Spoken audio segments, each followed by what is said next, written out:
السلام علیکم دوستو، کیسے ہیں آپ سب؟ میں زمینہ فیاض ایک بار پھر آپ کے ساتھ میں شروع کر رہی ہوں queen of happiness by the secret colour part 9۔ رے آف ہوپس۔ شطرنج کی بساط پر بادشاہ قلعہ بند رہتا ہے، جنگ وزیر لڑتا ہے۔ بادشاہ کی ساری امیدیں وزیر سے وابستہ یوں ہی ہے۔ وزیر اپنے مہروں کو تحفظ دیتا ہے، دوسرے کے مہروں کو شکار کرتا ہے۔ کھیل آگے بڑھتا ہے، قلعوں میں شگاف بڑھ جاتا ہے۔ وزیر اگلے محاذ پر لڑتے لڑتے کام آ جاتا ہے، لیکن بازی ختم نہیں ہوتی۔ بادشاہ قلعے سے نکلتا ہے، پیادوں پر بھروسہ کرتا ہے۔ پیادے حوصلہ پاتے ہیں، راہ کی رکاوٹیں ہٹاتے ہیں، آگے بڑھتے بڑھتے کچھ دیر میں وزیر بن جاتے ہیں۔ مبصر علی زیدی۔ کیا تم نے مجھے یہاں شادی کرنے کے لیے بلایا ہے؟ آیان نے مسکرا کر شانے اچکا دیے۔ یان، وہ تنبیہی انداز میں چیخا۔ وہ اسے ایسے ہی دیکھتا رہا۔ اندوے، نہیں، بالکل نہیں۔ وہ کورین غصے سے لال ہونے لگا۔ جو سی ہیونگ، پلیز بھائی، اس نے ہنسی دباتے ہوئے کہا۔ یان، تم پاگل ہو، وہ لڑکی مجھ سے شادی نہیں کرنا چاہتی تو تم کیوں فورس کر رہے ہو؟ کورین صحافی نام بہت شوق سے لیتے ہیں، اسی لیے وہ آیان کو یان کہہ دیا کرتے تھے، اور آیان کو کورین نام یان ہی بن گیا تھا۔ میں کسی کے ساتھ کوئی زبردستی نہیں کر رہا ہوں، صرف تم سے اپنی بہن کا رشتہ مانگ رہا ہوں، جبکہ اسے منانا اس کے والد کا کام ہے۔ اب اس نے نرمی پر سنجیدگی سے کہا۔ اور تمہاری سو کالڈ بہن، اس کا کیا کہنا ہے؟ وہ چاکلیٹی کلر کے بالوں والا کورین چلا ہی اٹھا، کیونکہ آیان جس پرسکون انداز میں بیٹھا ہوا سب کہہ رہا تھا، اسے اس کے پاگل ہو جانے کا گمان ہوا تھا۔ فلیٹ کا دروازہ کھول کر جن ینگ اندر داخل ہوا تھا۔ وہ گرے کلر کے بالوں والا اسمارٹ سا کورین تھا۔ عمر لگ بھگ 27-28 سال تک تھی۔ میں نے اس کے ابو سے بات کر تو لی ہے، لیکن میں صرف تمہاری رضامندی سننا چاہتا ہوں۔ اور رشتے کروانے والی ماسی، تم ایک منٹ رکو، میں بات کرتا ہوں۔ جن ینگ باہر گیا تھا، یہ دیکھنے کہ پاکستانی غیر ملکیوں کو کیسے ٹریٹ کرتے ہیں، اور وہ کچھ دیر باہر گزار کر واپس آ گیا، کیونکہ وہ تو لوگوں کی ٹکٹکی باندھ کر دیکھنے سے ہی پزل ہو گیا، اور کالج جاتی لڑکیاں اسے دیکھ رہی تھی جیسے ایلین زمین پر اتر آیا ہو۔ وہ جلد ہی واپس آ گیا کہ شاید پاکستان میں ہر کسی کو ایسے ہی گھورا جاتا ہے۔ واپسی پر بھی آگے وہی مسئلہ زیر بحث تھا جو جاتے ہوئے تھا۔ دیکھو چنگو دوست، جن ینگ اب ماں کے پاس آ کر بیٹھ گیا، تمہاری کوئی گرل فرینڈ نہیں ہے، اور نہ بننے کا دور دور تک چانس ہے۔ نہ کسی لڑکی سے وعدے وعید کیے ہوئے ہیں۔ پھر مریم سے شادی کرنے میں کیا برائی ہے؟ میں نے کب کہا کہ مریم سے شادی کرنا برائی ہے؟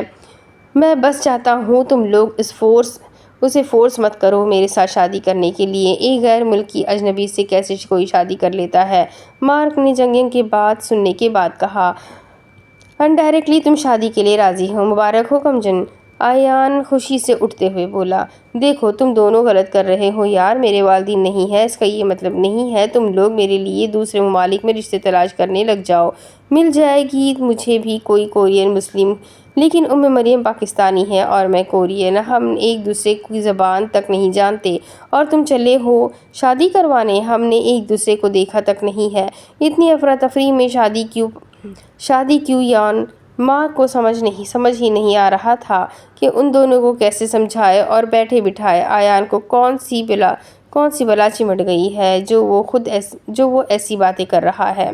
شادی کر لو، پھر شکل بھی دیکھتے رہنا چنگو۔ جن ینگ کے ہاتھ میں کچوڑی تھی اور اسے یہ سمجھ نہیں آ رہا تھا کہ کیسے کھائے۔ میں چاہتا ہوں تم اس سے نکاح کر لو اور اسے کوریا لے جاؤ۔ وہ سائنٹسٹ بن رہی تھی اور کسی وجہ سے اس نے پڑھائی چھوڑ دی ہے، تم اسے آگے پڑھاؤ۔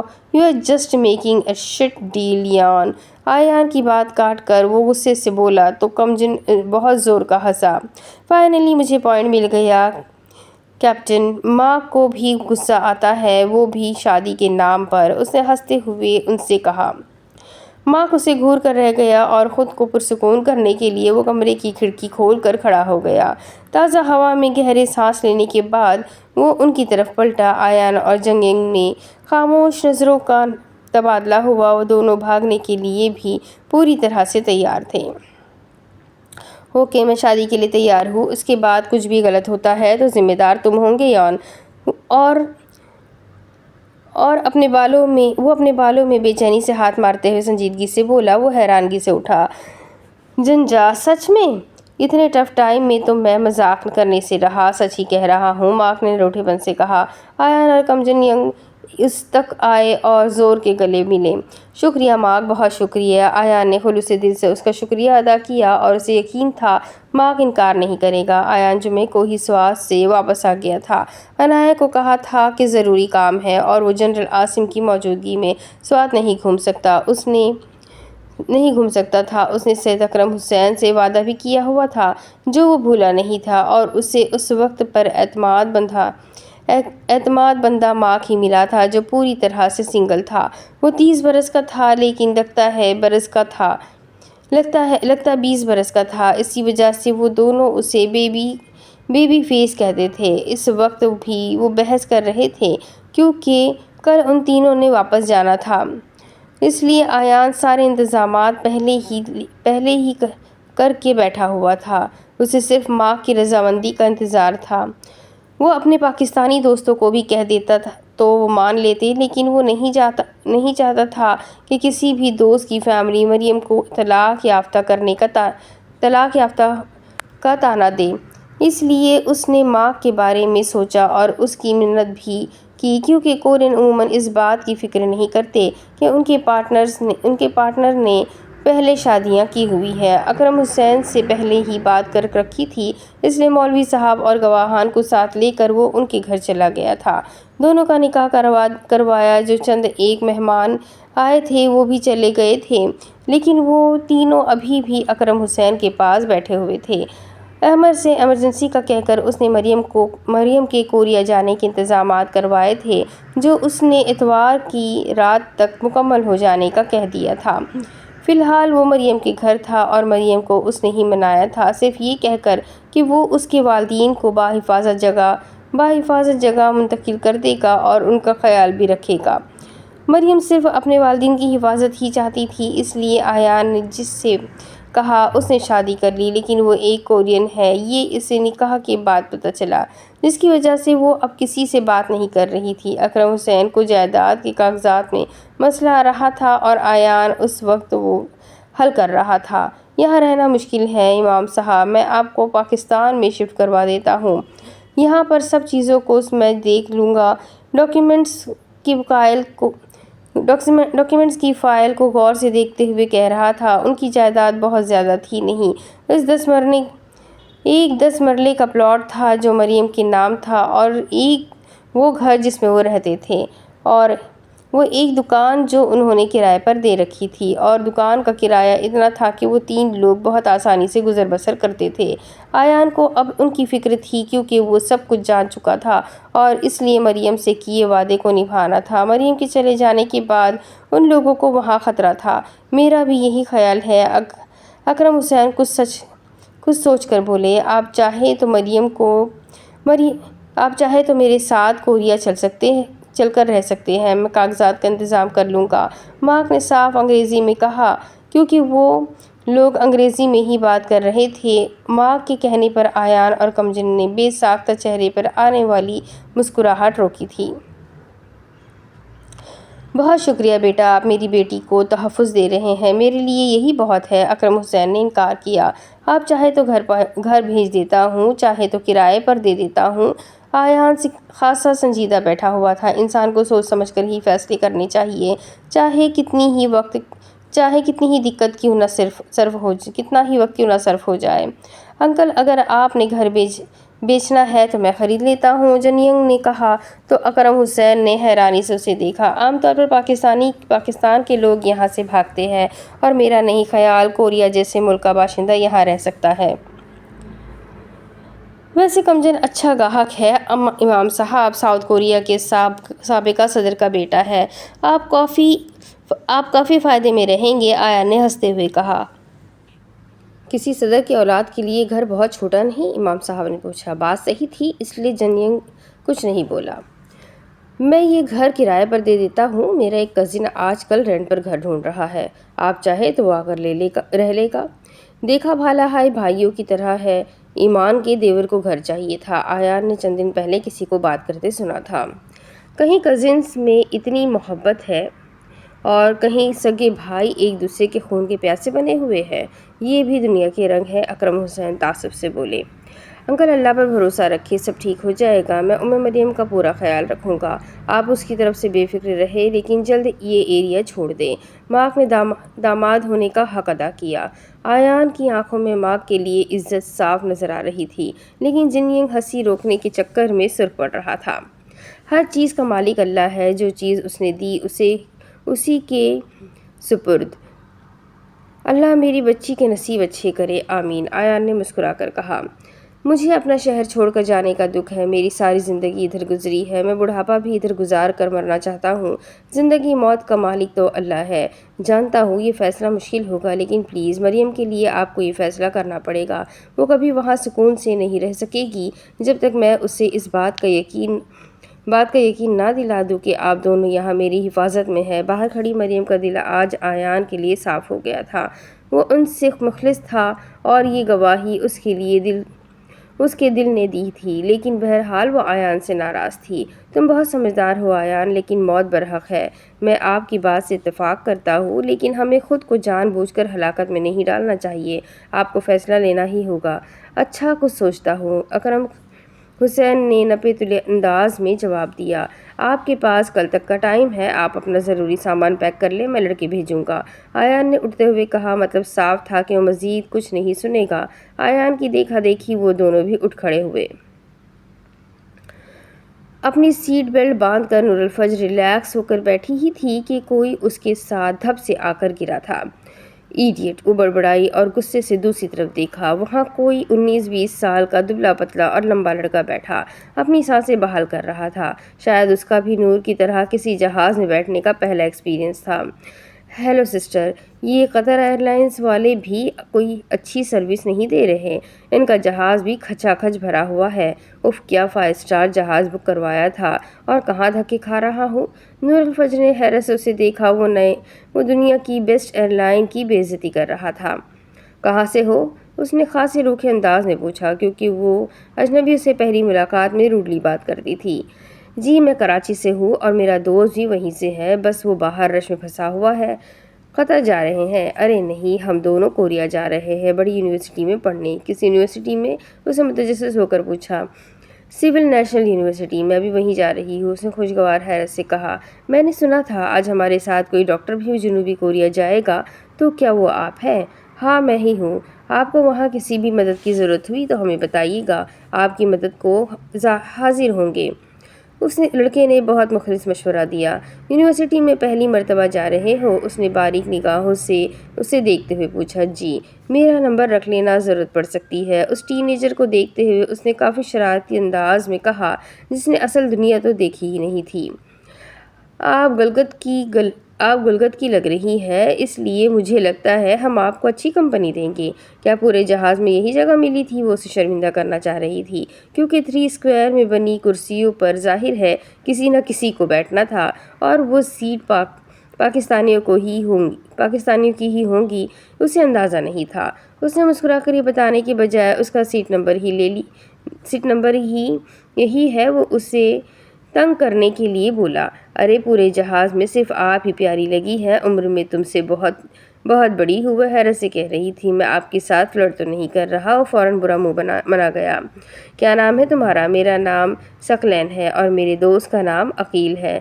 تم لوگ لے عقیل آ گیا، وہ ایک دوسرے لڑکے کی طرف اشارہ کر کے بولا جو پسینے میں شرابور تھا۔ پاکستان سے ساؤتھ کوریا کی فلائٹ لمبی اور کنیکٹنگ تھی اور اسے وہ ان دونوں کے ساتھ سفر کر کے گزارنی تھی۔ اب وہ کیا باتیں کرتی چھوٹے بچوں سے۔ ہیلو سسٹر، پھولے ہوئے سانس سے اس نے بھی نور کو سسٹر کہا۔ ہیلو پانی، نور نے بے اختیار اس کے سامنے اپنی واٹر بوتل کر دی، جسے اس نے واقعی بہن کا مال سمجھ کر پی لیا۔ وہ چاہتی تھی جہاز چلنے سے پہلے ہی وہ جگہ چینج کر لے، کیونکہ ان لوگوں نے یقیناً اس کا دماغ خراب کرنا تھا، لیکن وہ جگہ تبدیل نہ کر سکی کیونکہ سیٹ بیلٹ پہننے کے بعد ان لمبے لڑکوں نے راستہ بلاک کر لیا تھا، اور کافی سیٹس خالی ہونے کے باوجود وہ اپنی جگہ سے اٹھ نہیں سکی۔ اس کا ایکروفوبیا بھی جاگ گیا اور اس نے ایک نظر بھی کھڑکی سے باہر نہیں دیکھا۔ اپنے ہیڈ فونز نکالے اور کانوں پر چڑھائے، فون سے کے پاپ کا البم نکالا اور اس کے کانوں میں ایکسو کا گانا بلیک پرل گونجنے لگا۔ والیوم بڑھا لیا، اتنا کہ ایئر ہوسٹس کیا اعلان کر رہی ہے وہ بھی نہیں سن سکی۔ جہاز نے جھٹکا کھایا اور چل پڑا۔ ساری مشکلات سے اکیلے مقابلہ کرنے والی نور نے خود کو موت کے قریب تصور کیا۔ اس نے بے اختیار ساتھ بیٹھے لڑکے کا بازو پکڑ لیا جو خود بھی گھبرایا ہوا تھا۔ ڈرو مت، میں تم لوگوں کے ساتھ ہوں، تھوک نکلتے ہوئے اس نے ثقلین سے کہا۔ وہ خود تو بالکل نہیں ڈر رہی تھی۔ کانوں سے ہیڈ فونز واپس اتار لیے۔ اللہ جی، مجھے کیا پتا تھا علم حاصل کرنے کے لیے چین جانا اتنا مشکل ہے۔ وہ بڑبڑاتی ہوئی سیدھی ہو کر بیٹھی تھی۔ دل کی رفتار کچھ نارمل ہونا شروع ہوئی تو اس نے خود کو آیت الکرسی پڑھتے پایا۔ آیت الکرسی سے اور کچھ نہیں، لیکن اسے یقین تھا اللہ جہاز میں موت نہیں دیں گے۔ ثقلین اور عقیل بھی اسی کی طرح کی حالت میں تھے۔ جہاز اب اڑان بھر چکا تھا اور اس نے خود کو نارمل کر لیا۔ قطر ایئر لائنز میں اس نے راستہ گانے سنتے ہوئے، ثقلین اور عقیل سے باتیں کرتے ہوئے اور آن لائن عمر اور رینی سے معافی مانگتے ہوئے گزارا تھا کہ اگر جہاز کریش ہو جائے تو۔ وہ کنیکٹنگ فلائٹ سے آ رہے تھے، اسی لیے لمبی فلائٹ کے بعد انہوں نے قطر ایئرپورٹ پر 12 گھنٹے رکنا تھا اور نور الفجر کے لیے یہ خاصا صبر آزما وقت ہونے والا تھا۔ اس نے پہلے تو گھر فون کر کے پہنچ جانے کی اطلاع دی اور پھر سونے کے لیے کوئی بینچ ڈھونڈنے لگی، کیونکہ وہاں لینڈنگ کے بعد وہ پہلے 2 گھنٹوں میں ہی سارا ایئرپورٹ اندر سے گھوم چکی تھی، اور وہ حلفیہ کہہ سکتی تھی کہ پاکستانی ایئرپورٹ اور قطر ایئرپورٹ میں زمین آسمان کا فرق ہے۔ گویا کہ وہ ایئرپورٹ اس قدر پیارا تھا کہ کوئی بھی اسے ایک مرتبہ دیکھنے کے بعد دوبارہ دیکھنا چاہے گا، لیکن نور الفجر کا دل ایک مرتبہ دیکھنے سے ہی بھر گیا۔ وہ اپنی کمپنی خود انجوائے کرنے والی لڑکی تھی، اس لیے اسے اکیلے گھومتے ہوئے ذرا بھی دقت نہیں ہوئی۔ بینچ ڈھونڈتے ہوئے وہ گزرنے والے ہر بندے کو دیکھ رہی تھی کہ کون کس ملک یا سرزمین سے ہوگا، اور نظریں نیچی رکھنے والا کام اس نے بات پر رکھا ہوا تھا۔ آخر کار اسے بینچ نظر آ ہی گیا جو کافی کونے پر تھا، اور وہاں ایک لڑکی بیٹھی کوئی کتاب پڑھ رہی تھی جو کہ مسلمان لگ رہی تھی۔ وہ وہاں بیٹھ کر مختلف ممالک سے آنے والے سیاحوں اور مسافروں کو آسانی سے دیکھ سکتی تھی۔ ہیلو، کیا میں ادھر بیٹھ سکتی ہوں؟ اس نے قدرے دھیمے لہجے میں پوچھا، کیونکہ ساتھ ہی 2 بینچز پر کوئی سو رہا تھا۔ اس لڑکی نے مسکرا کر اس بات میں سر ہلایا۔ نور نے اس کی کتاب پر غور کیا تو وہ قرآن پاک پڑھ رہی تھی۔ اس کا بھی دل کیا کہ اپنے بیگ سے قرآن پاک نکالے اور بیٹھ کر پڑھے، لیکن وضو نہیں تھا، اس لیے اسی کے قریب ہو کر بیٹھ گئی۔ آپ تھوڑی اونچی آواز میں تلاوت کریں گی؟ میں سننا چاہتی ہوں۔ وہ اب ان بینچز پر نہیں سو سکتی تھی کیونکہ قریبی بینچز پر لڑکے سو رہے تھے۔ ضرور، ہم لوگ پریئر ہال میں چلتے ہیں، اس لڑکی نے شائستگی سے کہا۔ قطر ایئرپورٹ میں مسافروں کے لیے کافی سہولیات ہیں، جن میں سونے کی جگہ سے لے کر نماز ادا کرنے کے لیے الگ سے ہال بنے ہوئے ہیں۔ سگریٹ پینے والوں کے لیے بھی ایک الگ دنیا ہے۔ نور اس لڑکی کے ساتھ چلتی ایک کشادہ پریئر ہال میں آ گئی۔ کوریا اتنی آسانی سے نہیں پہنچا جاتا، اسے اندازہ ہوا تھا۔ وہ لڑکی سورہ مریم کی تلاوت کر رہی تھی، اور نور کو سارے سفر میں گانے سننے کے بعد اب احساس ہو رہا تھا کہ اگر وہ قرآن سنتی ہوئی آتی تو اسے موت سے ڈر نہ لگتا۔ اس لڑکی کے قرآن پاک سنانے کا یہ اثر ہوا کہ نور نے سوچ لیا کہ قطر سے کوریا والی فلائٹ کے دوران گانے نہیں سنے، گویا کہ یہ بہت لمبا راستہ تھا، کیونکہ اب جہاز دوبارہ پاکستان سے ہوتا ہوا جنوبی کوریا کے شہر سیول میں رکنا تھا، جو یقیناً 14 سے 16 گھنٹے بنتا تھا، اور نور نے اس سفر کو کے پاپ کے گانے سننے کے بغیر گزارنا تھا۔ اس کے لیے مشکل تھا، لیکن اسے یقین تھا وہ کر لے گی۔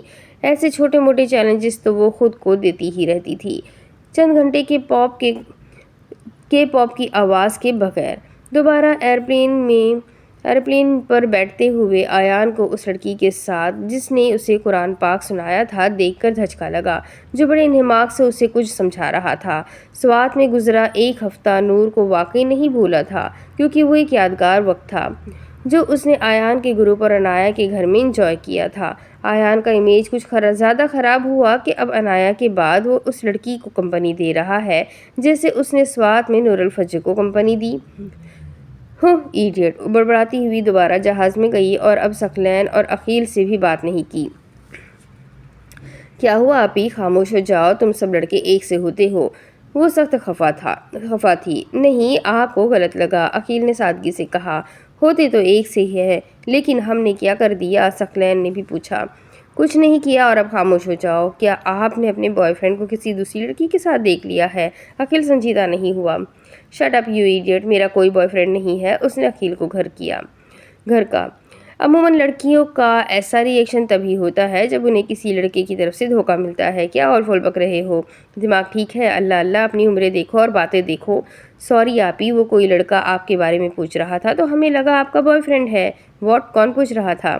پہلے آپ بتائیں، آپ نے ایسا کیوں کہا کہ سب لڑکے ایک سے ہوتے ہیں؟ اچھا تو کیا ابھی تم دونوں قطر ایئرپورٹ پر ان عربی لڑکیوں کو نہیں چھیڑ رہے تھے؟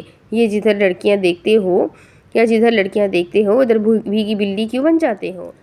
ان دونوں کو کچھ باور کروانے کا اس کا کوئی مقصد نہیں تھا، لیکن آیان کو اس لڑکی کے ساتھ دیکھ کر اسے اچھا نہیں لگا تھا اور جلدی میں وہ اس لڑکی کا نام بھی نہیں پوچھ پائی تھی۔ وہ تو ہم اس سے عربی سیکھ رہے تھے، ثقلین منمنایا۔ اچھا، کیا سیکھا؟ حل انت مجنون؟ اس کا مطلب کیا ہوا؟ اسے مجنون سے سمجھ آ گیا تھا کہ کوئی محبوب ٹائپ چیز ہے، پھر بھی پوچھنا ضروری سمجھا۔ آپ کا محبوب کیسا ہے؟ تو کیسا ہے تم لوگوں کا محبوب؟ استغفر اللہ، ثقلین ہنستے ہوئے عربیوں کے انداز میں کانوں کو ہاتھ لگاتے ہوئے بولا۔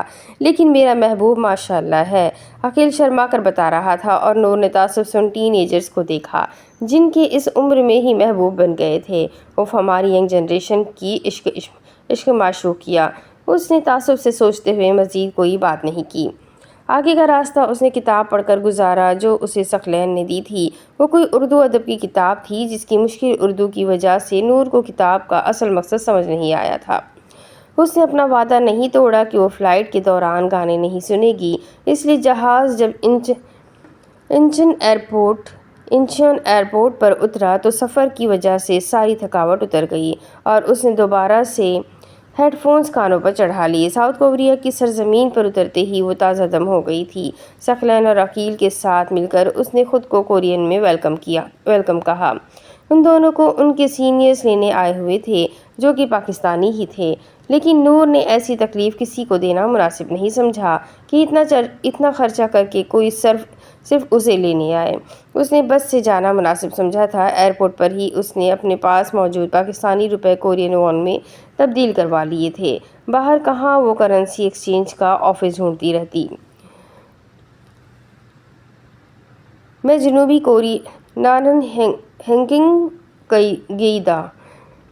جنوبی کوریا میں ہوں۔ وہ اپنی خوشی نہیں چھپا پا رہی تھی کیونکہ خوشی چھپائی نہیں جا سکتی۔ اس نے ایک مرتبہ پھر اونچی آواز سے کئی لوگوں کو اپنی طرف متوجہ کیا تھا۔ ثقلین اور عقیل کو بھی خوشی تھی، لیکن اس قدر خوشی نہیں تھی۔ وہ خوشی سے چہچہاتے ہوئے چھوٹی بچی لگ رہی تھی۔ سلام دعا کے بعد وہ دونوں چلے گئے، لیکن ایئرپورٹ پر نور کا دل ہی نہیں بھر رہا تھا۔ میرا انتظار کرنا B T S God's 7 exo black کسی کی کھانسی کر کے گلا صاف کرنے کی کوشش سے تو وہ خاموش ہوئی تھی۔ اس نے حیرت سے اسے دیکھا۔ سامنے کھڑا وہ یونانی دیوتا لگتا تھا، لیکن نور نے چہرے پر زمانے بھر کی بیزاریت طاری کر لی، جیسے کسی ناپسندیدہ شخصیت کو دیکھ لیا ہو۔ تم یہاں یہ حرکتیں کرتے ہوئے بچی لگ رہی ہو، اور یوں جیسے کوئی ایلین غلطی سے یہاں آ گیا ہو۔ Act like a gentle person, وہ شائستگی سے بولا۔ اپنے کام سے کام رکھو مسٹر، میں بڑی لگوں یا بچی، میں وہی کروں گی جو میرا دل کرے گا، یہاں پر میرا استاد بننے کی ضرورت نہیں ہے۔ آیان نے سلام دعا کے بغیر اس کو سنا دی تو نور الفجر نے بھی حساب برابر کر دیا۔ او ہنگ سرنگیو، او کوریا، میں تم سے محبت کرتی ہوں، اس نے پھر اونچی آواز سے ہانک لگا کر کہا۔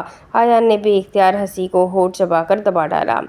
چونکہ تم یہاں پاکستان کی نمائندگی کر رہی ہو اس لیے مجھے فکر ہے کہ یہاں کوئی تمہیں پاگل نہ سمجھنے لگ جائے۔ آفٹر آل ہماری کنٹری کی کوئی ریپوٹیشن ہے یہاں۔ وہ صرف اسے یہ بتانا چاہ رہا تھا کہ وہ بھی ادھر ہے، سو اب بتا چکا تھا۔ تم میرا مذاق اڑا رہے ہو، حالانکہ ہمارا مذاق بنتا نہیں ہے، سو اپنا کام کرو۔ اوکے دین، ہینگ ان دیر۔ ٹھیک ہے، پھر ہار مت ماننا۔ آیان جانے لگا تو اس نے پکارا، وہ لڑکی کون تھی؟ سیریسلی؟ وہ خوشگوار حیرت سے پلٹا۔ مجھے اس کا شکریہ ادا کرنا تھا اس لیے پوچھا، اس نے گڑبڑا کر کہا۔ میرے دوست مارک کی وائف ہے، آیان نے شرارت سے مسکراتے ہوئے بتایا۔ تم شادی شدہ عورتوں کو اچھی کمپنی دیتے ہو؟ وہ طنز کیے بنا نہیں رہ سکی۔ غیر شادی شدہ کو بھی اچھی کمپنی دیتا ہوں، جیسے تمہیں سوات میں دی تھی۔ اس نے بھی بے نیازی سے کہہ دیا۔ اوہ میں بھول گئی تھی، تمہارا تو کام ہی یہی ہے۔ Carry on. خیر اس کا نام کیا ہے؟ مریم، آیان نے بتایا۔ ٹھیک ہے، وہ کہہ کر مڑ گئی۔ اسے گیٹ نمبر 9 تک جانا تھا اور وہاں سے بس ٹکٹ لینا تھا۔ بس اسے چند گھنٹوں میں SNU تک چھوڑ دیتی اور وہاں سے ایک پاکستانی اسٹوڈنٹ اب اسے پک کر لیتی اور وہ اس کے ساتھ ڈورم چلی جاتی۔ سنو فجر، وہ اکتا کر واپس مڑی۔ کیا ہے؟ ایک مرتبہ پھر نعرہ لگا کر بتاؤ کہ تم کوریا میں ہو۔ آیان ہنسا تو اس کی خفت میں اضافہ ہوا۔ ایڈیٹ! آیان اسے جاتے ہوئے دیکھتا رہا اور پھر سر جھٹک کر ہنس دیا۔ یہ حسین آنکھوں والی کون تھی؟ پاکستانی ڈاکٹرنی ہے، PhD کے لیے یہاں آئی ہے۔ جن ینگ اس تک آیا تو وہ بتا کر باہر کی طرف جانے لگا، کیونکہ مارک اور مریم گاڑی میں انتظار کر رہے تھے۔ یہ تم پاکستانیوں کو پڑھنے کے لیے کوریا ہی کیوں ملتا ہے؟ کیا پڑھائی سے بہت پیار ہے؟ جن ینگ بھی اس کے ساتھ چلنے لگا۔ ایسا تو نہیں ہے، لیکن کوریا سے پیار ہے، اس کو لفٹ ہی دے دیتے۔ وہ اجنبی لوگوں کی عنایات قبول نہیں کرتی، وہ کہتا ہوا گاڑی کا بایاں دروازہ کھول کر بیٹھ گیا۔ جن ینگ بھی سمجھ کر فرنٹ سیٹ پر آ بیٹھا۔ گیٹ نمبر 9 تک پہنچنے میں اسے 20 منٹ لگ گئے، کیونکہ اس نے پاکستان کی ہر سڑک کی طرح کوریا کو نہیں کھنگالا تھا اور وہ راستہ بھٹک گئی تھی، لیکن اس کا یہاں آنے کے بعد کوریا کے محل وقوع کو بھی یاد کرنے کا پورا ارادہ تھا۔ ٹکٹ مشین کے پاس رش دیکھ کر اس کی جھنجھلاہٹ میں اضافہ ہوا، لیکن اس نے صبر کا دامن ہاتھ سے نہیں چھوڑا اور بس انفارمیشن سسٹم کے سامنے کھڑے ہو کر اسے پڑھنے لگی کہ کس نمبر والی بس اسے کہاں تک چھوڑ سکتی ہے۔ وہاں سب سے پہلی چیز جو سمجھنے کی ضرورت تھی وہ اخلاقیات تھی۔ مشین پر ہر چیز نہایت آسان الفاظ میں سمجھائی گئی تھی۔ اس نے وہاں سے ٹکٹ لیا اور تقریباً بھاگتی ہوئی گیٹ نمبر 3 تک پہنچی، کیونکہ بس نمبر 38 اسی گیٹ کے باہر ملنی تھی اور اس کے پہنچنے کا وقت قریب تھا۔ اب اسے تھوڑا ڈر لگنے لگا تھا اکیلے سفر سے۔ وہ آج سے پہلے کبھی اس طرح بیرون ملک سفر پر اکیلی نہیں گئی تھی۔ بہرحال یہ راستہ اس نے خود چنا تھا اور سب خود ہی سیکھنا تھا۔ کچھ دیر مزید انتظار کے بعد بس آ گئی اور وہ اپنے سامان کی ٹرالی گھسیٹتے ہوئے بس تک آئی۔ پاکستان ایئرپورٹ پر تو اس کے بھائیوں نے سامان رکھوانے میں مدد کی تھی، یہاں کس کو کہے۔ اسٹوڈنٹ ویزا ہونے کی وجہ سے اسے زیادہ سامان رکھنے کی اجازت تھی اور اسی وجہ سے اس کا سامان زیادہ تھا۔ اپنی مدد آپ کرو نور الفجر۔ اس نے ٹرالی سے بیگ نکالے اور بمشکل بس تک پہنچی۔ ایک کورین فربہی خاتون نے اس کی مدد کر دی اور سامان بس میں رکھوایا۔ وہ تو صدقے واری گئی کہ کورین ہمیشہ سے مدد کرنے میں پیش رہتے ہیں۔ گما وہ شکریہ۔ اس نے جھک کر شکریہ ادا کیا۔ بس تقریباً خالی ہی تھی، کیونکہ غیر ملکی اسٹوڈنٹس نے اگست کے آخر تک آنا تھا اور نور الفجر جولائی میں آئی تھی۔ کلاسز کا آغاز ستمبر میں ہونا تھا۔ اس کے جلدی آنے کی 2 وجوہات تھیں۔ ایک تو لینگویج ٹیسٹ تھا، کیونکہ اس نے 50% پڑھائی کورین زبان میں کرنی تھی اور کوریا میں رہنے کے لیے کورین زبان نہایت ضروری تھی، اور دوسرا وہ پڑھائی شروع کرنے سے پہلے ساؤتھ کوریا گھومنا چاہتی تھی، کیونکہ وہ یہاں کی ٹف اسٹڈی روٹین سے واقف تھی۔ صبح سے رات تک صرف پڑھتے جاؤ۔ وہ لوگ ورک ہارڈ پارٹی ہارڈ کے مقولے پر عمل کرتے تھے۔ نور الفجر مکمل تیاری کے ساتھ ساؤتھ کوریا میں موجود تھی۔ بس میں بیٹھ کر اس نے ہر چیز کا غور سے مشاہدہ کرنا شروع کر دیا اور اس کی کوئی خاص وجہ نہیں تھی۔ وہ صرف یہ دیکھ رہی تھی کہ یہاں ایسی کیا چیز ہے جو وہ اتنی اٹریکٹ ہو گئی، مانا وہ صرف کے باپ کی وجہ سے یہاں آنے کے لیے پاگل ہو رہی تھی۔ لیکن اب صرف یہ واحد وجہ تو نہیں تھی۔ وہ اس ملک کے لوگوں کے لیے وہ اس ملک کے لوگوں کے لیے اپنے گھر والوں سے لڑتی رہی تھی، کیوں؟ اس کا جواب وہ ڈھونڈے گی۔ اس ملک میں ایسی کیا وجہ ہے جو پاکستان اس جزیرے نما ملک سے اس قدر پیچھے ہے؟ کچھ بھی ہو، وہ تمام وجوہات تلاش کر لے گی، اور وہ پر امید تھی۔ بس سے باہر جھانکتے ہوئے وہ ہر چیز کو نہایت غور سے دیکھ رہی تھی، بلکہ گھور رہی تھی۔ جولائی کے آخر میں وہاں کا موسم درمیانہ تھا، لیکن نور الفجر کو گرمی زیادہ محسوس ہو رہی تھی، کیونکہ پاکستان میں اس سے کم گرمی تھی۔ بس میں سفر کر کے وہ کافی بور ہو رہی تھی، کیونکہ اس کے ساتھ والی سیٹ خالی تھی، اور اسے ثقلین اور عقیل یاد آئے تھے، جو فلائٹ کے دوران اس کے ساتھ تھے، اور ان تینوں کی فلائٹ کو پچھلی سیٹس پر موجود بچوں نے رو رو کر خراب کیا تھا۔ تینوں کا ہی جہاز پر بیٹھنے کا پہلا ایکسپیرئنس تھا، اور تینوں کا سفر اچھا نہیں گزرا تھا۔ بہرحال فلائٹ کے دوران ان دونوں نے نور الفجر کو کافی اچھی کمپنی دی تھی۔ وہ دونوں جاتے ہوئے زبردستی اسے اپنا نمبر دے کر گئے تھے کہ ان سے مدد وغیرہ مانگ لے یا کم از کم رابطہ رکھے، اور ظاہر ہے نور الفجر کو ان ٹین ایجرز کی مدد کی ضرورت محسوس ہی نہیں ہوئی تھی، لیکن وہ ان کی مدد کرنے کے لیے رابطہ ضرور کر لے گی۔ بس میں 8 گھنٹے سفر کرنے کے بعد وہ SNU کے قریب ترین اسٹاپ پر اتری تھی، جو بازار وغیرہ سے کافی دور جگہ تھی۔ نور نے اپنا فون نکالا اور عائشہ جہانگیر کو فون ملایا، جس سے اس کی بات SNU کے پورٹل پر ہوئی تھی، اور اب وہ کال پر ہی بات کر لیا کرتی تھی۔ نور کو عائشہ کے ڈوم میں ہی رہنا تھا، اور اب وہ شہریار میں ایک دوسرے کی ساتھی تھی۔ مختصر بات چیت کے بعد عائشہ نے اسے صرف 15 منٹ رکنے کا کہا کہ وہ آ رہی ہے۔ 15 منٹ بعد اسے 2 لڑکیاں اسکیٹنگ بورڈ پر آتی ہوئی دکھائی دی۔ عائشہ جہانگیر دراز قد، پیاری اور نور سے کافی صحت مند سی لڑکی تھی، جو کہ SNU میں سوشیالوجی پڑھ رہی تھی، اور اس کے ساتھ موجود دوسری لڑکی باجنگ تھی، جو بوسان سے تھی اور SNU میں چائنیز لینگویج کورس کر رہی تھی، لیکن فی الحال نور اسے نہیں جانتی تھی۔ ہیلو نور، عائشہ نے چہچہاتے ہوئے اسے ہیلو کیا، اور اسکیٹنگ بورڈ کو مہارت سے روک کر نور کے گلے لگ گئی۔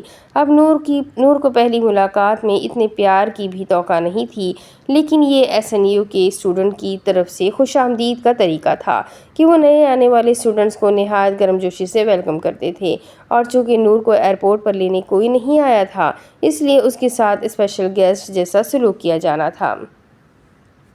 ہیلو آشی، تم 2 منٹ لیٹ ہو۔ وہ مسکرا کر اسے چھیڑنے لگی، جو اسے بتایا کرتی تھی کہ وہ وقت کی نہایت پابند ہے، اور کوریا میں وقت کا ضیاع بالکل بھی افورڈیبل نہیں ہے۔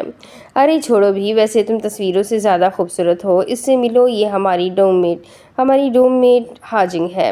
محترمہ بوسان سے تشریف لائی ہے، اور تم سے ملنے کے لیے بہت زیادہ ایکسائٹڈ تھی، جیسے تم پاکستان کے وزیر اعظم کی بیٹی ہو۔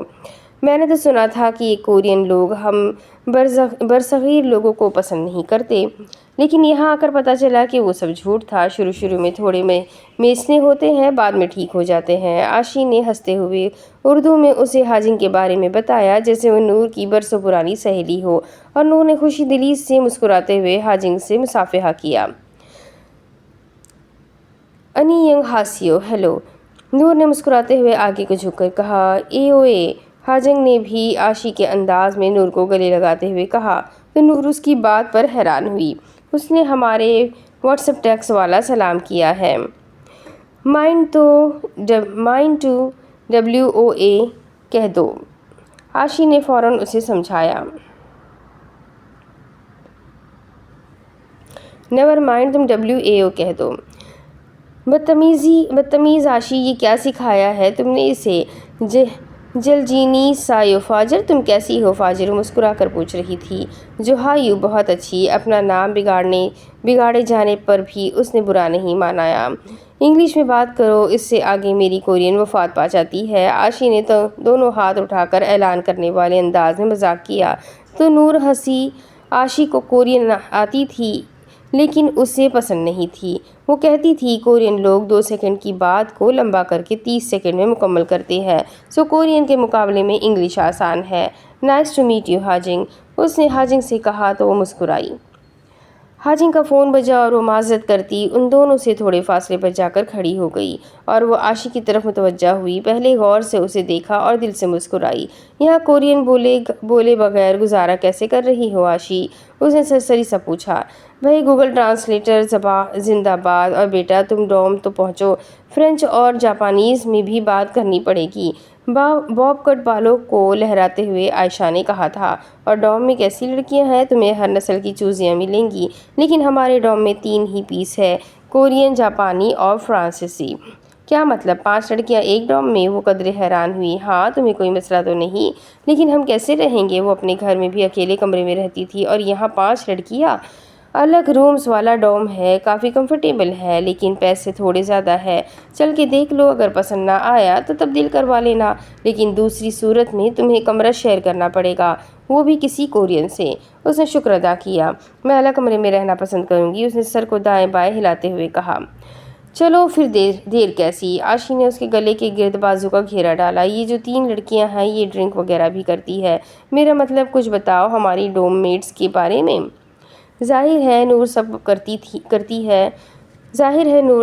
ہے، اور اب یہ مت پوچھنا کہ بار وغیرہ بھی جاتی ہے یا نہیں، سب چلتا ہے یہاں، لیکن ڈوم سے باہر۔ ڈوم میں اس طرح کی حرکتوں کا نوٹس لیا جاتا ہے، سو بے فکر رہو، اور تمہاری وجہ سے مجھے ایڈ 1 والی فیلنگ نہیں آئے گی، کیونکہ میں ان کے ساتھ کہیں نہیں جاتی لاہور سے تھی اور نکلتی ملتان سے تھی۔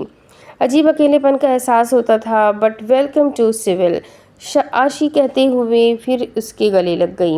ارے عاشی، اب مل کر اس شہر کا چپا چپا چھانیں گے، اس نے بھی پرجوش سے انداز میں کہا۔ زندگی بڑی پیاری چیز ہے نور، اس لیے یہ بہت کم وقت کے لیے میسر ہوتی ہے، کیوں نہ ابھی سے مشن پر نکلے؟ مجھے سونے کی جگہ دے دو پہلے، مشن کل پر چھوڑتے ہیں۔ وہ سفر کی وجہ سے تھکی ہوئی تھی اور فی الوقت صرف سونا چاہتی تھی، نہ کہ سول گھومنا چاہتی تھی۔ تھوڑی دیر بعد باجنگ واپس آ گئی اور نور کا سامان ایک ٹیکسی میں رکھوا کر وہ لوگ ڈوم تک آئے۔ کوریا کی تو ٹیکسی بھی وی آئی پی تھی اور نور یہ سوچ کر ہی مسکرا دی، اسے کوریا کی ہر چیز سے محبت تھی۔ میں سوچ بھی نہیں سکتی تھی کہ ایک آرمی آفیسر اس حد تک عقل کا اندھا ہو سکتا ہے۔ وہ خفا سی اونچی آواز میں بڑبڑا رہی تھی۔ میں سمجھا نہیں، مارک نے وضاحت طلب کی۔ ایک انجان لڑکی سے کسی کے بھی کہنے پر نکاح کر لیا، اور میں نے کسی کے کہنے پر نہیں، آیان کے کہنے پر شادی کی ہے۔ اس کی بات ختم ہونے سے پہلے مارک نے کہا۔ یہ ان دونوں کی باقاعدہ پہلی بات تھی جو انہوں نے مریم کے گھر سے ایئرپورٹ اور سول سے لے کر بوسان تک کی تھی، کیونکہ اب وہ دونوں گھر میں اکیلے تھے۔ وہ جان چکا تھا مریم اس سے لڑنا چاہتی ہے، سو وہ بھی تیار تھا، اور مریم مارک کی طبیعت سیٹ کرنا چاہتی تھی۔ اس قدر اندھا اعتماد ہے آپ کو آیان پر، اس نے طنزیہ انداز میں کہا، جس نے جھوٹ بول کر آپ کا مجھ سے نکاح کروایا ہے۔ مارک نے ایبرو بھینچ کر پہلی مرتبہ اسے غور سے دیکھا۔ بلا شبہ وہ خوبصورت تھی، لیکن چہرے سے واضح طور پر بیزاریت کا تاثر نظر آ رہا تھا۔ کیسا جھوٹ؟ وہ پزل ہوا اور کوٹ کی جیبوں میں ہاتھ ڈال کر اس کے سامنے کھڑا ہو گیا۔ مریم اس سے دور ہو کر صوفے پر بیٹھ گئی۔ یہی کہ میں طلاق یافتہ ہوں؟ اپنی طرف سے اس نے مارک پر پہاڑ گرائے تھے۔ بس؟ مارک نے وہیں کھڑے کھڑے پوچھا تو مریم نے اچنبھے سے اسے دیکھا۔ تو کیا آپ پہلے سے جانتے ہیں؟ مریم پھر سے کھڑی ہو گئی۔ اصل شوق تو اب لگا تھا کہ مارک سب کچھ جانتا تھا۔ آیان بھائی ہے، اس پر یقین ہے، تو کیسے واقف نہ ہوتا؟ مجھ سے شادی صرف آیان کے کہنے پر کی ہے، اگر وہ کسی لڑکی کو بھی آپ کے سامنے لے آتا تو آپ شادی کر لیتے؟ حیرت سی حیرت تھی مریم کے انداز میں۔ شاید مارک نے صاف گوئی سے کہا، آپ ایک طلاق یافتہ لڑکی سے شادی کرنے پر تیار ہو گئے صرف آیان کی وجہ سے؟ وہ شدید شوق میں تھی۔ یہ طلاق یافتہ کیا چیز ہے مریم؟ میں تو اس لڑکی سے بھی شادی کر لیتا جس کو 3 مرتبہ شادی کرنے کے بعد طلاق ہوئی ہوتی، اگر اسے آیان نے میرے لیے پسند کیا ہوتا۔ اور اگر تم مجھے یہ باور کروانا چاہ رہی ہو کہ میں نے تم سے شادی کر کے غلطی کی ہے تو مجھے فرق نہیں پڑتا، کیونکہ میں جانتا ہوں میں نے کچھ غلط نہیں کیا، ایسے اٹھا کر نہیں لایا تمہیں، نکاح کر کے لایا ہوں۔ اب تم ہمارے رشتے کو قبول کرنے میں کتنا وقت لیتی ہو تمہاری مرضی ہے، اور میرے ساتھ رہتے ہوئے انشاءاللہ تمہیں کوئی پرابلم نہیں ہوگی۔ اگر تم تعاون کرو اور حالات کا سامنا کرو تو ہم ایک اچھی زندگی گزار سکتے ہیں۔ وہ اب تقریر کرنے کے بعد سکون سے صوفے پر بیٹھ گیا۔ میں پڑھنا چاہتی ہوں، مریم نے ہار مان کر بیٹھتے ہوئے کہا۔ کیا فکشن؟ مارک نے پوچھا۔ میں اپنا تھیسس اور پی ایچ ڈی کی ڈگری کمپلیٹ کرنا چاہتی ہوں، مریم نے سنجیدگی سے کہا۔ تھینک گاڈ، فائنلی تم کسی کام کی بات پر آئی، ورنہ میں سوچ رہا تھا کہ پورا ہفتہ ہماری لڑائی ہی ہوگی، اور آیان نے اس لڑائی کے لیے مجھے اسپیشل ٹریننگ دی تھی۔ وہ اب ہلکے پھلکے انداز میں بولا۔ میرا کمرہ کہاں ہے؟ مریم نے ارد گرد دیکھتے ہوئے پوچھا۔ یہ آیان کا گھر ہے، میرا گھر سول میں ہے، چند دن تک ہم وہاں چلے جائیں گے، مارک نے بتایا۔ کورین لوگ سول کو سیول بولتے ہیں، لیکن لکھنے میں یہ سول لکھا جاتا ہے۔ اور کوریا سے باہر اسے سول ہی بولا جاتا ہے۔ اب اتنا آیان پر کیوں ڈیپینڈ کرتے ہیں؟ وہ خفگی سے پوچھ رہی تھی۔ یقیناً مارک سانس بھی آیان کی مرضی سے لیتا ہوگا۔ ایسا تو کچھ نہیں ہے، مجھے ضرورت تھی، اس نے مدد کر دی، بس مارک جانتا تھا۔ اب وہ غصہ کرنے لگی ہے، لیکن اس نے سرد آہ بھر کر فرمائش کی، میرا یونیورسٹی میں ایڈمیشن کب کروائیں گے؟ جب تم کہو، مارک نے مسکرا کر کہا۔ مریم نے ایک نظر غور سے اسے دیکھا، اتنا برا بھی نہیں تھا وہ کورین۔ خیر، اب برا لگ بھی جائے تو کچھ نہیں کیا جا سکتا تھا۔ ابو نے نہ جانے کن لوگوں پر اعتماد کر کے ان کے ہمراہ کر دیا تھا۔ مجھے کسی ہاسٹل میں رہنا ہے، کم از کم تب تک جب تک میری پڑھائی ختم نہیں ہو جاتی۔ ناممکن، تمہیں میرے گھر میں رہنا ہے۔ مارک نے صاف انکار کیا۔ میں آپ پر بوجھ نہیں بننا چاہتی، اگر تم بوجھ ہوتی تو میں ساتھ لانے کا تردد بھی نہیں کرتا۔ اینڈ پلیز میرے بارے میں اپنے دل سے سارے شکوک و شبہات نکال دو اور اچھا سوچو، میں پاکستانی مرد نہیں ہوں، مارک نے شائستہ انگریزی میں کہا۔ اس کا لب و لہجہ ایشیائی تھا، لیکن وہ لوگ انگلش میں ہی بات کر رہے تھے کیونکہ وہ دونوں ایک دوسرے کی ملکی زبان سے ناواقف تھے۔ پاکستان میں انگریزی زبان نہ آنا بہت سے لوگوں کے لیے سردرد ہوتا ہے، لیکن جنوبی کوریا میں ہائی اسکول تک انگلش نے آپ کی جان جوکھوں میں ڈالی ہوتی ہے، اور اس زبان کے سبجیکٹ میں فیل ہونا 1 سال بعد دوبارہ امتحان دینے کے مترادف ہے، کیونکہ یہ زبان وہاں بھی اتنی ہی اہمیت کی حامل ہے جتنی پاکستان میں۔ مرد کہیں کا بھی ہو، ایک سا ہوتا ہے۔ تمہیں پہلے ایک لینگویج اسکول سے کورین زبان سیکھنے کا کورس کرنا پڑے گا، اس کے بعد تم کسی یونیورسٹی میں داخلہ لے سکتی ہو۔ اس کی بات کو مزید نہ بڑھاتے ہوئے مارک نے کام کی بات بتائی تو مریم نے برا سا منہ بنایا کہ اب ایک نئی زبان بھی سیکھنی پڑے گی۔ مارک کی بات پر مریم کچھ نہ بولی تو مارک نے ہی مزید کہا، فی الحال ہمیں آرام کی ضرورت ہے، اس لیے ہم لوگ یہ نیچے والا کمرہ استعمال کریں گے جتنے دن یہاں رہیں گے۔ اوپر آیان کا کمرہ ہے اور میں نہیں چاہتا ہم اس کا کمرہ استعمال کریں، مارک نے اسے بتایا، اور نیچے موجود 2 کمروں میں سے ایک کمرے کا دروازہ کھول دیا۔ سفر کی وجہ سے وہ کافی تھک چکے تھے، اس لیے سونا ضروری سمجھا۔ مسلسل 30 گھنٹے سے وہ لوگ سفر میں تھے، کیونکہ وہ لوگ بھی اسی فلائٹ سے آئے تھے جس سے نور الفجر آئی تھی، یعنی وہ لوگ اسلام آباد سے قطر ایئرپورٹ پر اترے، پھر وہاں سے سول اور وہاں سے آگے انہوں نے بس پر سفر کیا تھا، اور اب ان دونوں کو ہی نیند کی اشد ضرورت تھی۔ جس پورشن میں وہ لوگ تھے وہاں 2 کمرے اور ایک واش روم تھا۔ لیونگ روم کے ساتھ اوپن کچن تھا۔ نیلے اور سفید رنگ کے ملاپ سے بنا گھر چھوٹا سا تھا، جیسا کہ کورین ہاؤس ہوتے ہیں، لیکن خوبصورت تھا، شاید رہنے والا بہت صفائی پسند تھا۔ دوسری طرف آشی اور ہاجنگ کے ساتھ VIP ٹیکسی میں وہ ڈورمیٹری پہنچی۔ 3000 کرایہ جب بنا تو نور نے خود ہی ادا کر دیا، کیونکہ اسی کے سامان کی وجہ سے ٹیکسی کرنی پڑی تھی، اور خود مختار تو وہ شروع سے ہی تھی۔ بہرحال ساؤتھ کوریا سستا نہیں تھا، اس بات کا اندازہ اسے ابھی ٹھیک سے ہونا تھا۔ وہ ڈوم کو باہر اندھیرے میں صحیح سے نہیں دیکھ سکی تھی کہ بلڈنگ کی اونچائی کتنی ہے، لیکن آشی کے ساتھ لفٹ سے 5ویں فلور پر اترتے ہوئے اس نے حیرانی ضرور ظاہر کی تھی۔ ہاجنگ کسی دوست سے ملنے اس کی ڈوم گئی تھی۔ آشی کسی ماہر کی طرح اس کے 2 بیگ گھسیٹتی آگے بڑھتی ہوئی اسے بریفنگ بھی دے رہی تھی، وہ غور سے آگے پیچھے دیکھتے ہوئے اپنا ہینڈ کیری سنبھالے ہوئے تھی۔ ہر چیز مشینز کے ساتھ منسلک تھی، کیونکہ کوریا ایڈوانس ٹیکنالوجی کا گھر تھا۔ ڈوم کا 5واں فلور اس وقت سفید روشنیوں میں جگمگا رہا تھا۔ وہ بھی آشی کے پیچھے چلتی راہداری عبور کرتی آگے بڑھتی گئی۔ ریلنگ پر ہاتھ رکھے وہ نیچے کو جھانک رہی تھی، جہاں اسے اکا دکا اسٹوڈنٹس نظر آ رہے تھے۔ آج کل اسٹوڈنٹس کم ہی ہے اور لڑکوں کے ڈوم الگ اور لڑکیوں کے الگ ہے۔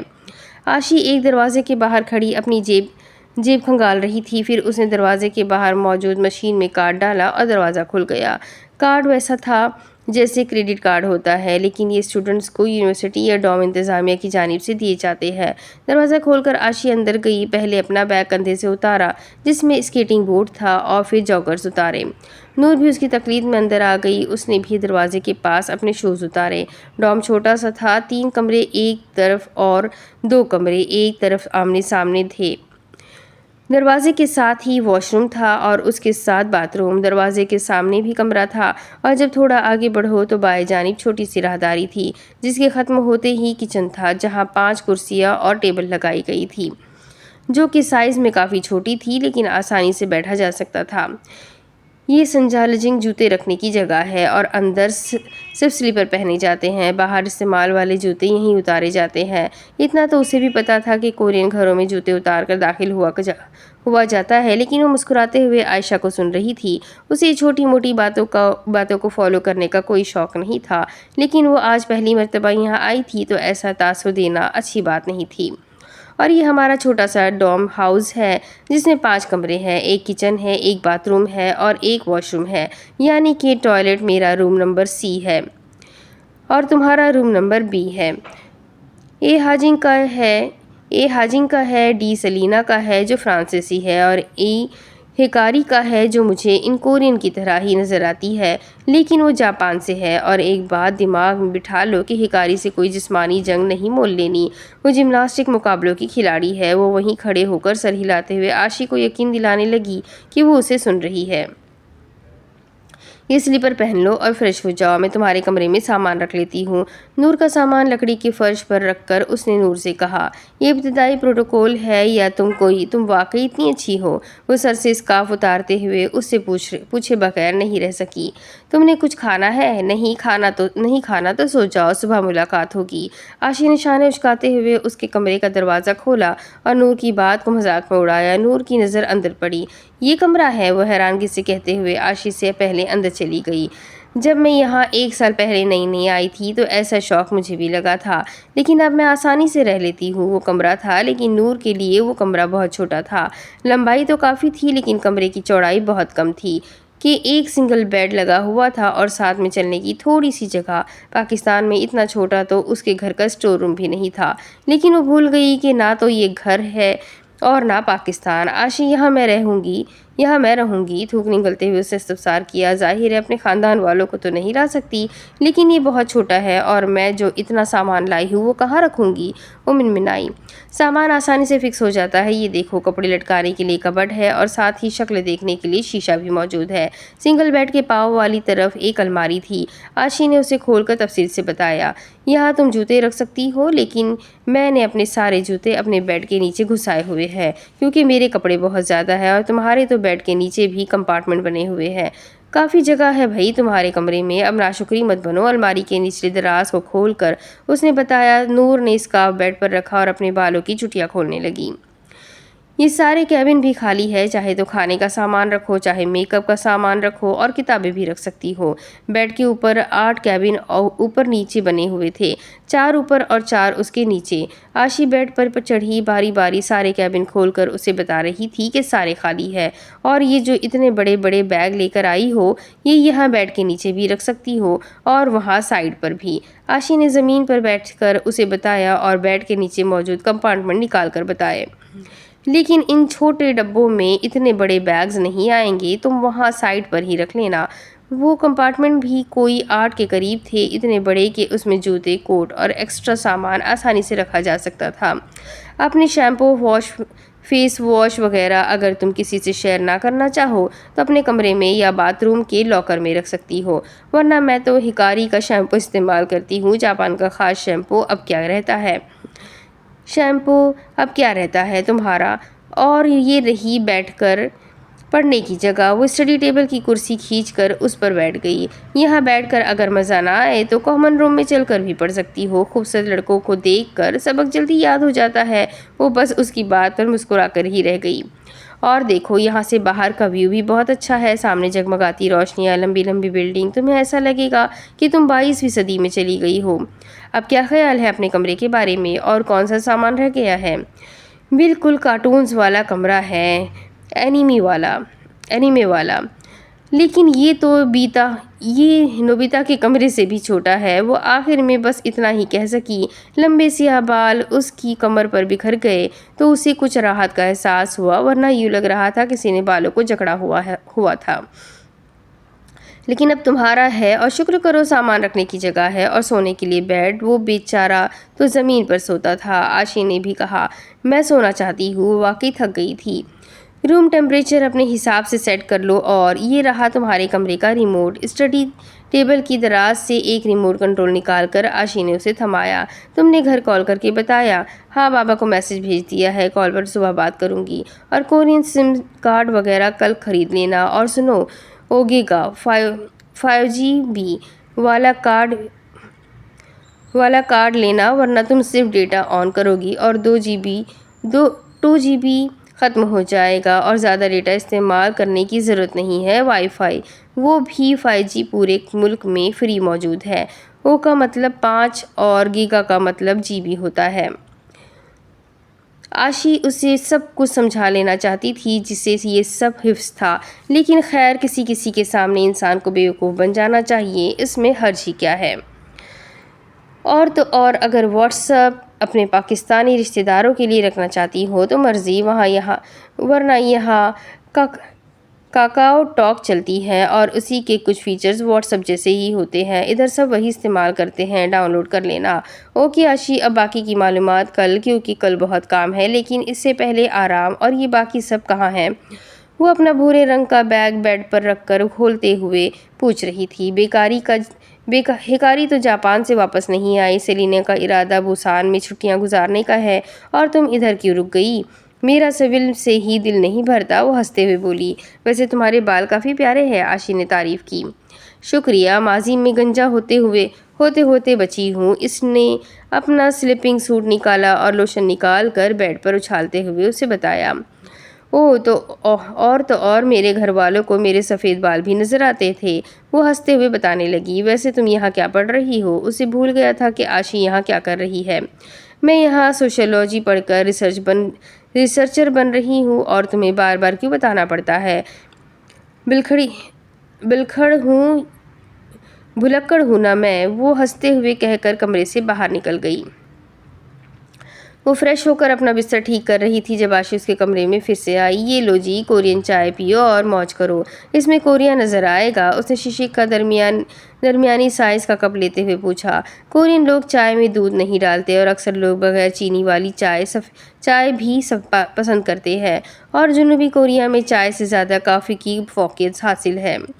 نور نے چائے کا سپ لیا، کچھ پل رکی اور مسکرائی۔ کیا بات ہے کورین چائے کی؟ چائے کے لیے شکریہ آشی، میں شکریہ کے طور پر کورین لوگوں کی طرح کھانے کا سامان لینا زیادہ پسند کرتی ہوں، لیکن ابھی تم نہیں ہو اس لیے بخش دیا۔ چائے ختم کرو اور سو جاؤ۔ اور نور نے ایسا ہی کیا، اسے سخت نیند کی ضرورت تھی۔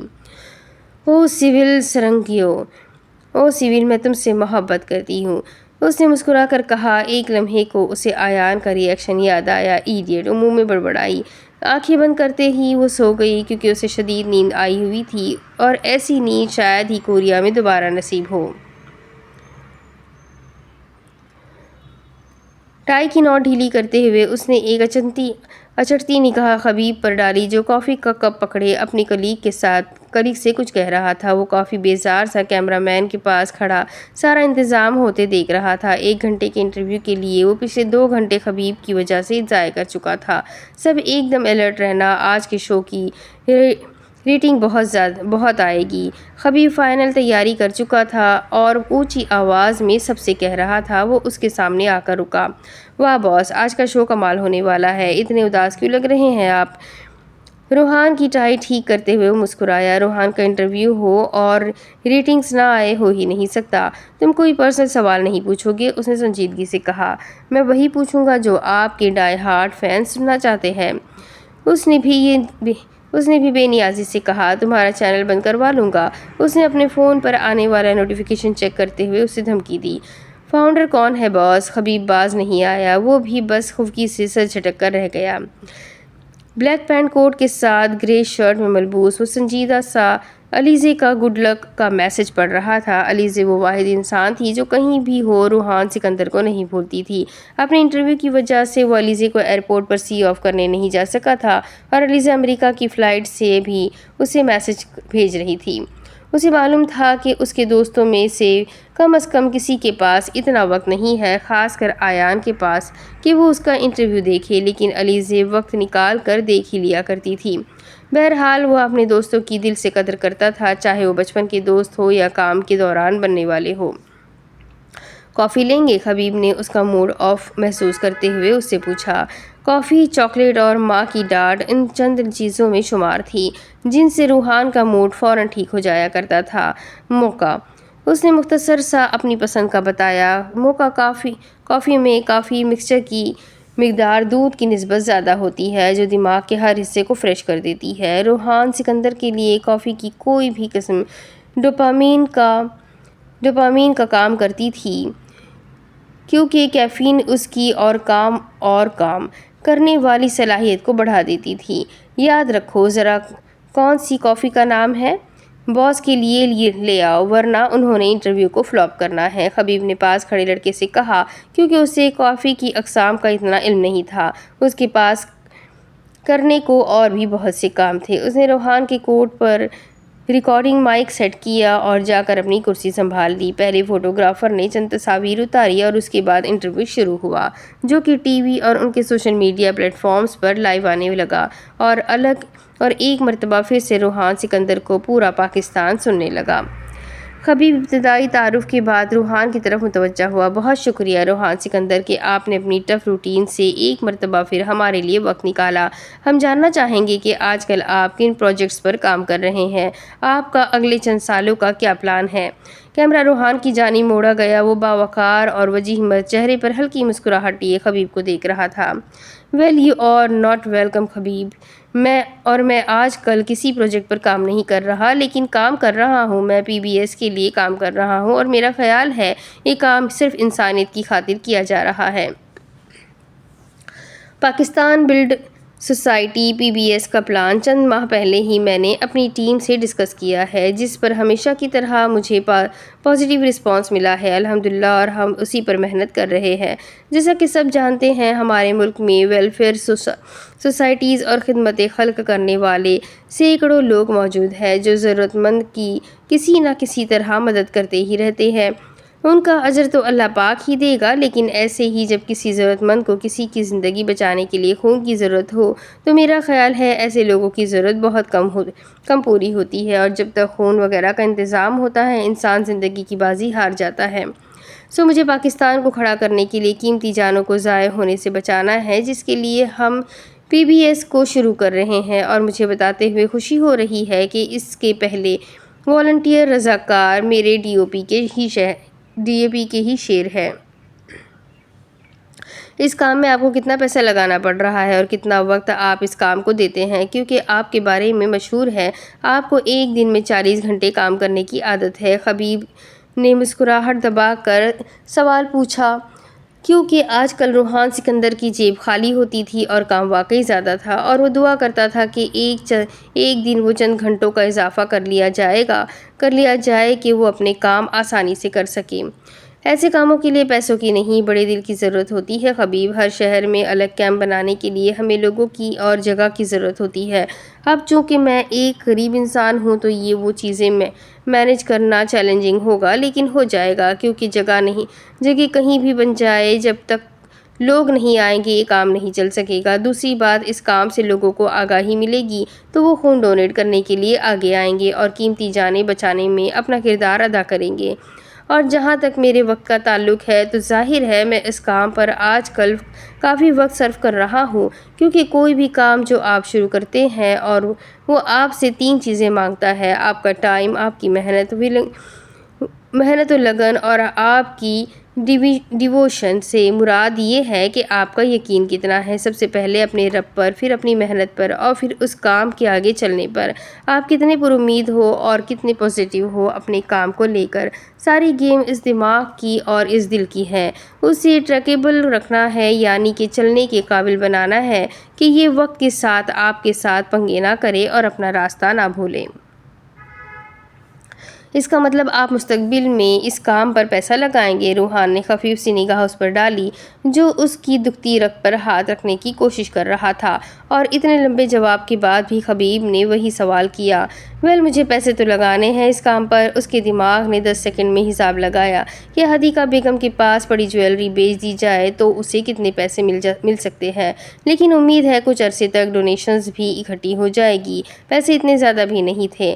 آپ کے پاس پیسے کہاں سے آئیں گے؟ خبیب کا سوال اب بھی وہی تھا جو کہ کافی پرسنل تھا۔ خیر لائیو شو میں وہ اسے کچھ نہیں کہہ سکتا تھا، لیکن روحان کا دل کیا کہ خبیب کے سر پر کچھ دے مارے۔ میرا خیال ہے مجھے بالی ووڈ اور ہالی ووڈ میں کچھ فلمیں سائن کرنی چاہیے۔ اس نے بے نیازی سے آنکھیں گھما کر جواب دیا کہ شاید ایسا کرنے سے وہ ملیزی بن جائے۔ خبیب ہنسا۔